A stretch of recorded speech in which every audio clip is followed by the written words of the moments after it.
相信主要得着，因为人心内若要相信，主要是做你，你若最爱心里伊的，主要得着你。上帝的问题是要带来互人，只要你相信主要得着。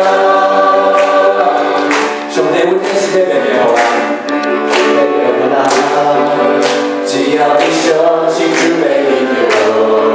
上帝的问题是要带来互人，只要你相信主要得着，因为人心内若要相信，主要是做你，你若最爱心里伊的，主要得着你。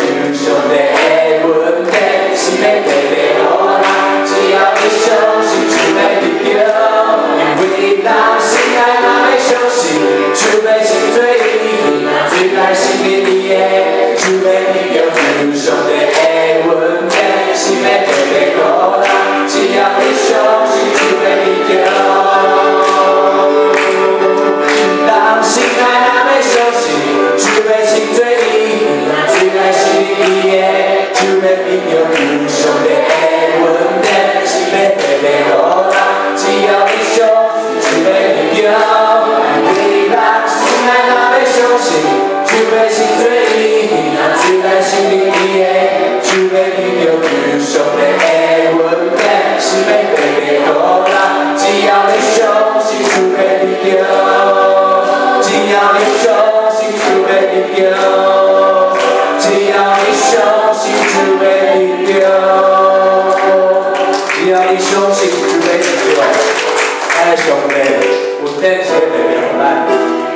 我要跟大家分享一下，我们上礼拜我们的建成篮球队参加马街杯篮球赛。那我们今年有创立第2队，那我们是为了我们教会的青少年所创立的。那虽然呢，我们的头2场比赛都输球，但是在这当中呢，我们看到他们不放弃的精神。那如果大家有机会的话，可以去看球赛，可以看到他们那种不放弃的精神。那我们特别创立这2队，就是希望青少年呢，因为我们青少年在之前可能没有这种复兴，希望借由这个球队，可以让他们找回那个团结的感觉。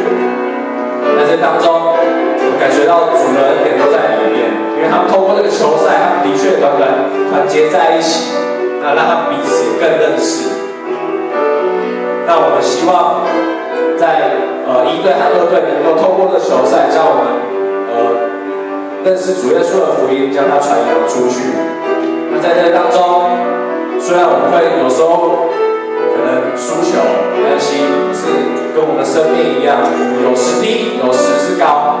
那我们依靠的时候，我们始终有盼望，因为主的恩典必定会降临在我们身上。等一下，我们一起来唱《提杯温点》。